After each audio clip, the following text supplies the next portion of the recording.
Some people don't come to weddings to celebrate. They come to remind others where they think they belong.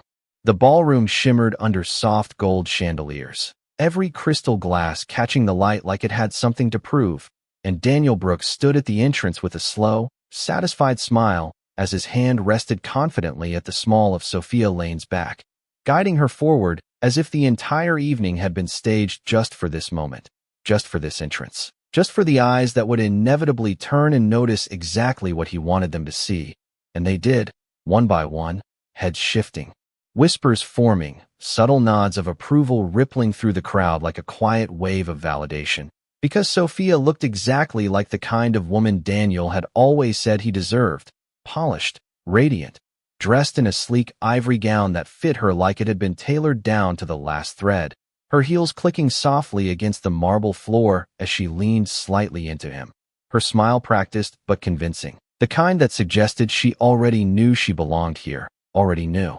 She had replaced someone who once stood in her place, and Daniel's eyes scanned the room not out of curiosity but intention, searching, calculating, until they found her, and for just half a second, his expression didn't change, not a flicker, not a crack, just that same calm, controlled confidence. But his grip on Sophia's waist tightened almost imperceptibly, as if anchoring himself to the version of the story he had rewritten, because there she was, exactly where he expected her to be.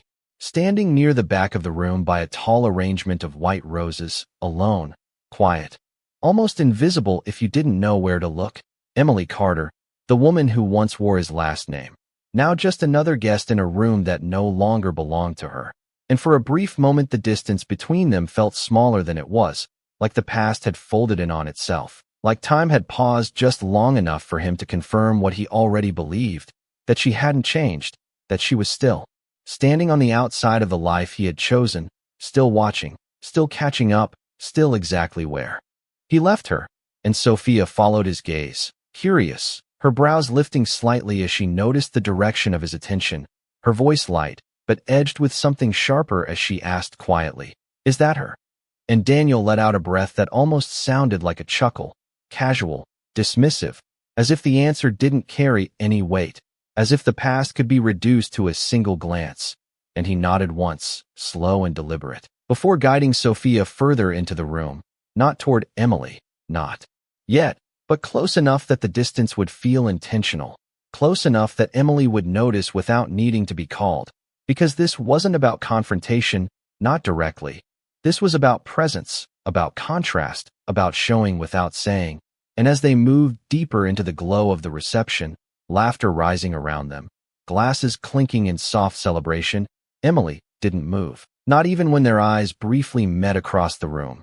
Not even when the space between them filled with unspoken history. She simply stood there, composed, her hands resting lightly at her sides, her expression calm in a way that didn't ask for understanding, didn't reach for recognition, didn't offer explanation. And if anyone had been watching closely enough, they might have noticed the smallest shift in the air around her, something quiet, something steady, something that didn't quite match the version of her Daniel believed he had left behind.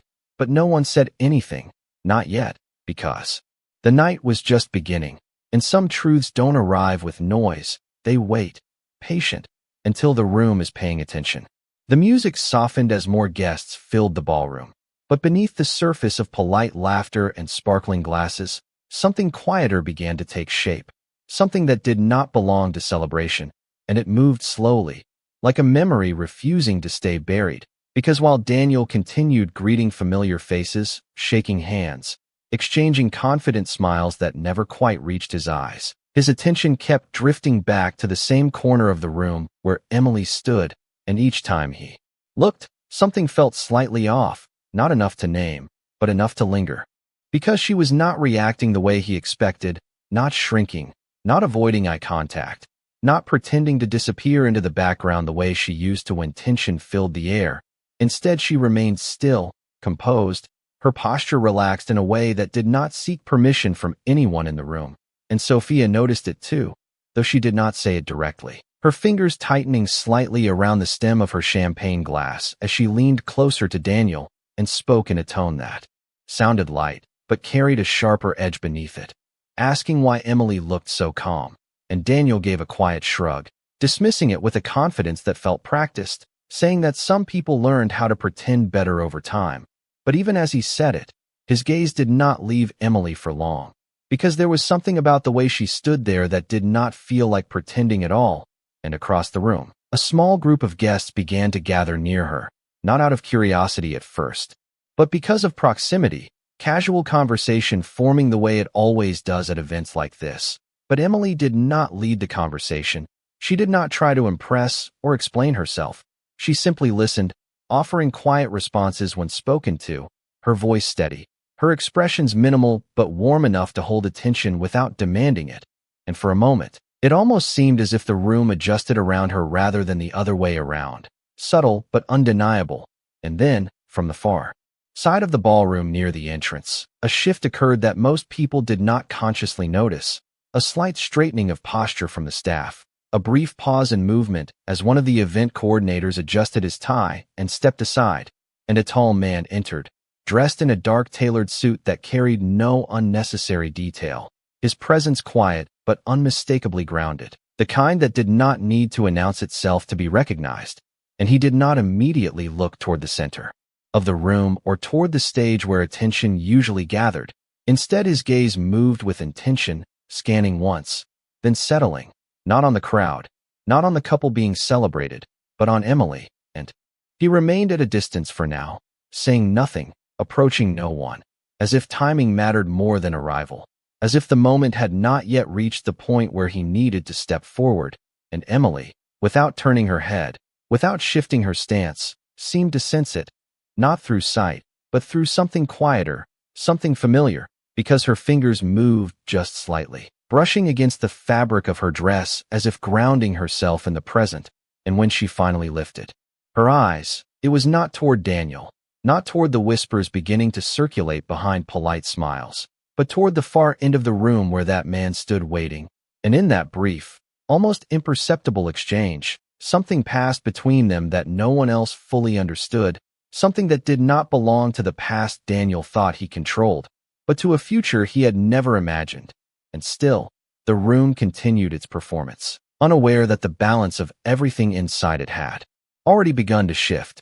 The distance between them did not close all at once. It shifted in inches, in glances, in the quiet awareness that something unspoken had begun to unfold, and Daniel felt it before he understood it. A subtle disruption in the rhythm of the room that made his conversations feel thinner, less grounded, as if the attention he had carefully drawn toward himself was slowly drifting elsewhere. And when he turned again, expecting to find Emily in the same still corner, unchanged, he noticed that she was no longer alone in the way he had imagined, because while no one stood directly beside her yet, the space around her no longer felt empty. It felt claimed, as if it belonged to something more than memory. And Sophia followed his gaze once more, her expression tightening just slightly as she observed the same shift, her voice lower this time, less certain, asking if they should go say hello. And Daniel hesitated for the briefest moment, not out of doubt but calculation, because control had always been about timing, about choosing when to step forward and when to let silence work first. And so he nodded, adjusting his jacket with a smooth motion that suggested ease, though his chest felt unexpectedly heavier as they began walking toward her, each step measured, deliberate, drawing the attention of those nearby who sensed the tension before understanding it. And Emily saw them approaching long before they reached her. But she did not move to meet them. She did not brace or retreat. She simply remained where she was, her posture unchanged, her expression steady. And when they finally stopped within a few feet, the air between them carried years that none of them spoke aloud, and Daniel was the first to break it, offering a smile that was meant to feel effortless, familiar, as if they were meeting as equals in a room that had no history, saying her name in a tone that hovered between politeness and quiet ownership. Emily. And for a second, just a second, it sounded like the past trying to reintroduce itself, but Emily did not mirror the tone. She did not soften or harden. She simply looked at him the way one looks at someone they used to know. Recognition without attachment, and she greeted him calmly, her voice even, not distant, not warm, just present.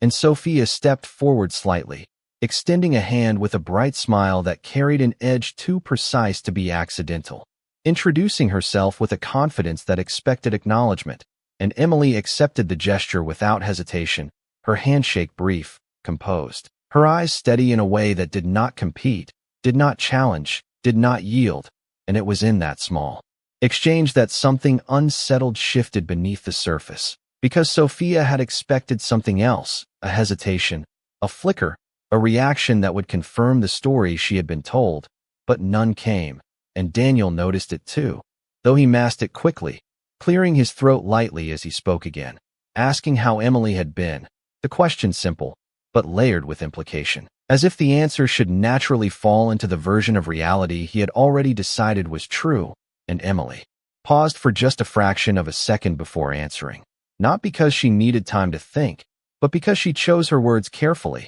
and when she spoke, her voice carried no weight of explanation, no need to justify anything.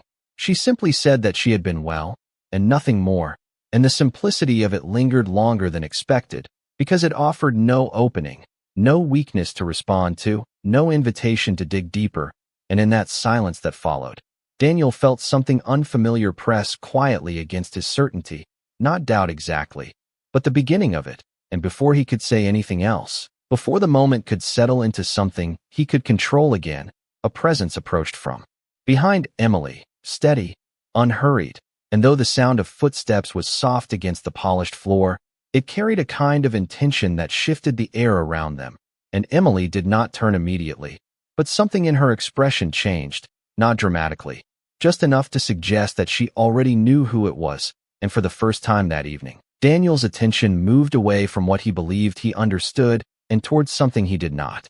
The presence behind her did not rush the moment. It settled into it, steady and unforced, like it had always belonged there, and Emily finally turned, not with surprise, not with urgency, but with the quiet certainty of someone who had been expecting exactly this, and when she did, the man who had been standing at a distance was now close enough for the details to sharpen, his suit perfectly fitted but understated, his posture relaxed in a way that spoke of control rather than effort, and his eyes, calm and observant, rested on Emily first, not on Daniel, not on Sophia, as if the rest of the room existed only after acknowledging her, and he stepped forward just enough to close the space between them, his hand brushing lightly against her arm in a gesture that was both natural and intentional, not claiming, not performing, simply present, and Emily's expression softened, not dramatically, but in a way that revealed familiarity, trust, something built over time rather than borrowed for display, and for a brief second, the world around them seemed to dim, not because anything had changed outwardly, but because the focus had shifted, and Daniel felt it immediately, that subtle displacement, that quiet loss of center, as if the scene he believed he was controlling had been rewritten without his permission, and the man finally spoke, his voice low, even, carrying no need to impress, addressing Emily first, asking if she had been waiting long, and she answered with the same calm tone she had held all evening, saying no, not long at all, and there was something in the exchange that did not require explanation. Something that suggested a shared understanding that existed beyond the room, beyond the eyes now beginning to notice, and only then did the man turn his attention toward Daniel and Sophia, his gaze measured, polite, but not deferential, and Emily, without hesitation, made the introduction, her voice steady, her posture unchanged, saying his name in a way that carried weight without emphasis. This is Alexander.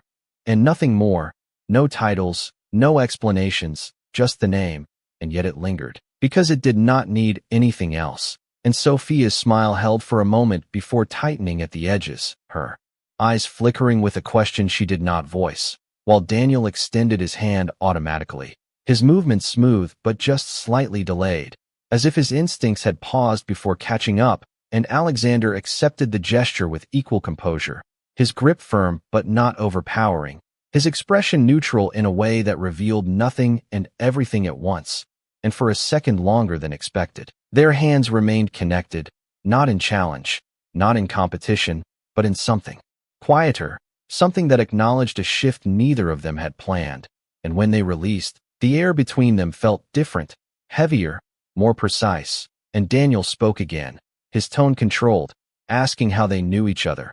The question simple but edged with something he could not quite conceal, and Emily answered before Alexander could, her voice calm, unhurried, saying that they had met some time ago, leaving the details untouched. And it was not the answer that unsettled Daniel. It was the lack of explanation, the absence of anything he could measure or diminish. And around them, the subtle movements of the room began to align. A server passing by slowed just slightly, a guest nearby glanced twice instead of once, and near the entrance, one of the event coordinators caught sight of Alexander and straightened immediately, his posture shifting in quiet recognition, though no words were spoken yet. And Emily did not look at Daniel again, not out of avoidance, but because she no longer needed to, her attention resting where it belonged. And in that moment, the difference between what had been and what now was became impossible to ignore, not through confrontation, not through declaration, but through presence alone. And for the first time that evening, Daniel understood that whatever he had expected to see when he walked into this room, it was not this, and whatever story he thought he had already finished, it had not ended the way he believed. The conversation did not end, but it no longer moved the way Daniel expected, because every attempt he made to pull it back into something familiar seemed to dissolve before it could take shape. And the more he listened, the more he realized that nothing about this moment belonged to him anymore. Not the pace, not the attention, not even the silence. And Sophia felt it too, though she tried to mask it behind a polite smile, her fingers tightening again around her glass as she glanced briefly between Emily and Alexander, searching for something she could use, something she could name. But there was nothing obvious to grasp, no flaw, no awkwardness, no sign that this was anything less than exactly what it appeared to be. And that uncertainty began to settle in a way she was not used to, because she had entered the room believing she understood the roles everyone played, believing that Emily was part of a past that had already been replaced, but now that certainty felt thinner, less secure, as if it had been built on assumptions that no longer held. And Daniel cleared his throat again, his voice measured, trying to regain control of the moment by shifting the conversation into safer territory, asking Alexander what he did, the question casual on the surface, but carrying a quiet intention underneath, because it was a question that usually revealed hierarchy, that usually clarified who stood where.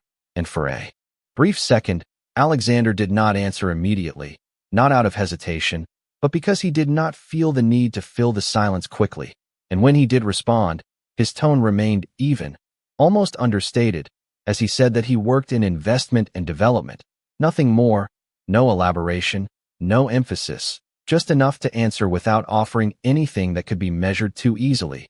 And Daniel nodded slowly, though the answer did not satisfy him the way he had expected, because it gave him nothing to compare, nothing to place above or below himself. And before he could press further, a subtle interruption shifted the dynamic again, because from across the room, one of the senior event coordinators began walking toward them with a sense of urgency that was carefully restrained, his posture straightening further as he approached, his expression respectful but focused. And as he reached their small circle, he did not look at Daniel first, nor at Sophia, but at Alexander, addressing him directly with a quiet but unmistakable deference, asking if everything was to his satisfaction and whether any additional arrangements were needed. And the tone alone carried more information than any title could have, because it was not the tone used for a guest. It was the tone reserved for someone whose presence mattered beyond the evening, someone whose approval held weight. And Daniel felt it immediately, that subtle recalibration of status that did not need to be announced, to be understood. And he glanced briefly at the coordinator, then back at Alexander, as if trying to confirm what he had just witnessed without asking the question out loud, while Sophia's smile faltered for the first time, just slightly, as her eyes flickered with a realization she could not yet fully process.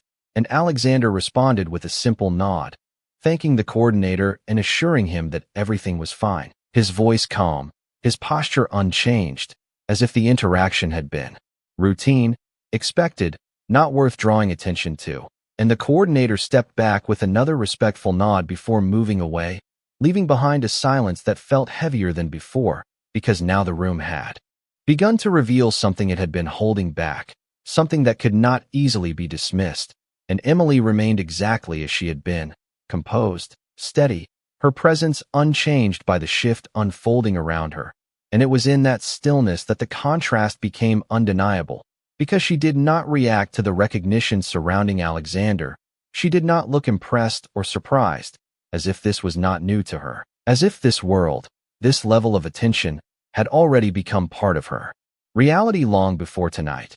And for Daniel, that realization did not arrive all at once. It settled slowly, piece by piece, each detail pressing against the version of the story he had been holding on to, until the edges of it began to blur. And for the first time since he walked into the ballroom, he found himself without a clear next move, standing in a moment that no longer followed his script, facing a woman he thought he had already understood, only to realize that he had never really known where her story was going at all. The silence that followed did not break. It stretched, settling into the space between them with a quiet weight that no one seemed willing to disturb. And for the first time that evening, Daniel felt something unfamiliar pressing against his composure. Not panic, not even fear, but a subtle loss of certainty that made his next words feel less immediate, less automatic, as if he had to think before speaking instead of simply reacting. And Sophia sensed it too, her posture adjusting slightly as she shifted her weight, her smile returning but no longer as effortless as before, because the room had changed in a way she could not fully control, and she needed to regain ground, even if only through conversation. And so she spoke again, her tone light, almost playful, asking Emily how long she had been back in the city, as if the answer would place her somewhere predictable, somewhere smaller.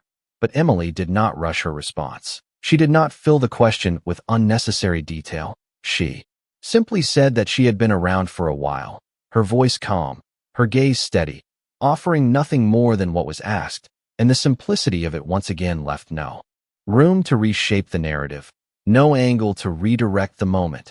And Alexander remained beside her, not speaking unless necessary, his presence steady, grounded, as if he had no need to prove anything to anyone in the room. And that quiet confidence carried its own kind of weight, the kind that did not demand attention but held it anyway. And Daniel noticed it more clearly now, the way others in the room were beginning to glance over, not openly staring, but subtly aware, as if something important was unfolding just outside the center of the celebration. And it was not loud, it was not dramatic, but it was undeniable. And he tried once more to anchor himself, asking Alexander which firm he was with, his tone slightly more direct this time, seeking clarity, seeking something concrete he could measure.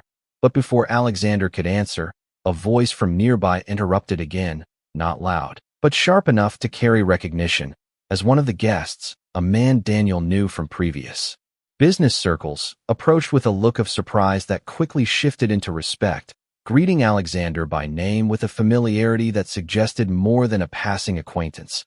Mentioning a recent development deal that had made headlines, his words filled with quiet admiration. And in that moment, the last piece Daniel needed fell into place, not through introduction, not through explanation, but through the reaction of someone who understood exactly who stood in front of them. And the realization moved through him slowly but firmly, like something locking into position, because this was not just a man with influence, not just someone with presence. This was someone whose decisions shaped outcomes on a level Daniel had only brushed against, someone whose name carried weight in rooms Daniel was still trying to enter. And Sophia felt it too, her expression holding but no longer untouched, her eyes flickering with the recognition that whatever she had expected tonight, it had not included this. And Emily remained exactly where she was, unchanged, her composure steady, her attention quiet, as if none of this needed to be explained, as if it had already been lived. And in that stillness, something became undeniably clear, not through confrontation, not through words, but through contrast alone, because Daniel was no longer standing across from the woman he once left behind. He was standing in front of a reality he had never anticipated, one that did not ask for his acknowledgement, did not seek his approval, and did not need his understanding to exist. And for the first time, the control he believed he had when he walked into that ballroom felt like something distant, something that belonged to a version of the past that no longer had any power here at all. The moment did not explode. It tightened, drawing everything inward until even the smallest gesture carried weight, and Daniel felt it settling around him, not as a confrontation, but as something far more difficult to navigate, a quiet shift in power that offered no clear target, no obvious way to respond. And so he did what he had always done when control began to slip. He leaned into performance, letting out a soft laugh that was just loud enough to be heard, just light enough to seem effortless. And he gestured slightly toward Emily, his tone casual but edged with something sharper beneath it as he said that it was good to see she had done well for herself.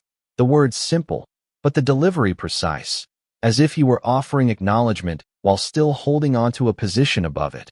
And Sophia followed his lead, her smile returning with more intention now, adding that it must have been quite a journey after everything. Her voice sweet on the surface but carrying a quiet implication that lingered just beneath it, something meant to remind, to reframe, to pull the past back into the present in a way that made Emily smaller, more defined by what she had lost rather than what she had become.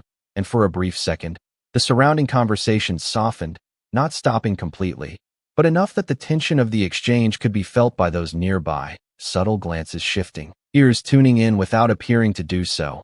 And Emily heard it all, every layer, every intention wrapped inside those carefully chosen words. And yet she did not react the way they expected. She did not defend herself, did not correct them, did not even acknowledge the edge they had tried to place into the moment. Instead, she allowed the silence to settle for just a breath longer than was comfortable, her gaze steady, her expression unchanged, and when she finally spoke, her voice was calm, almost quiet, but clear enough that it did not need to be repeated, saying that some journeys do not look impressive from the outside, but they change everything on the inside, and nothing more, no elaboration, no attempt to make them understand, just a simple truth placed into the space between them, and it landed differently than anything Daniel had anticipated, not as a challenge, not as a defense, but as something complete on its own, something that did not require validation from anyone standing there. And for the first time since he approached her, he found himself without an immediate response, because there was nothing to push against, nothing to dismantle, and Sophia's smile held for a moment before softening slightly, her eyes shifting as if reassessing, as if recalculating a position that no longer felt as stable as before. And Alexander, who had remained silent through the exchange, finally spoke, not to interrupt, not to assert dominance, but simply to add presence, his tone even, his words measured as he said that growth rarely needed to be explained, and that sometimes the most important changes were the ones no one saw coming. And he did not look at Daniel when he said it. He did, not directed at anyone specifically, and yet it filled the space in a way that made its meaning unmistakable. And around them, the room seemed to hold that moment just a second longer, as if recognizing that something had shifted beyond what was visible. And Emily did not look at Daniel after that, not because she was avoiding him, but because she had already moved past the need to engage with what he was trying to recreate, her attention resting calmly where it belonged, her posture relaxed, grounded, as if the past no longer had any claim on her presence. And Daniel felt it, that quiet distance, that invisible line that had been drawn without effort. And for the first time, he understood that whatever he had come here to prove, whatever version of the story he had hoped to reinforce, it no longer held the same meaning, because the person standing in front of him was no longer part of that narrative at all. The room did not erupt into noise. It leaned in, drawn by something quieter than spectacle, but far more compelling, because what unfolded in front of them did not rely on raised voices or dramatic gestures. It relied on contrast, on the undeniable shift that had already taken place and was now impossible to ignore. And Daniel felt it settling deeper, not as a single realization, but as a series of small confirmations that aligned one after another, each one tightening the truth he had been resisting. And he looked at Alexander again, this time not with curiosity, but with recognition, because the name that had been spoken moments earlier had already begun to echo in his mind, connecting to deals he had followed, to conversations he had overheard in rooms where he had stood just outside the center. And now that name stood directly in front of him, calm, composed, and entirely unbothered by the need to be acknowledged. And it was not just who Alexander was that shifted the ground beneath Daniel. It was where Emily stood beside him, Not behind, not slightly apart, but aligned, equal in presence, equal in stillness, as if she had never been anything less.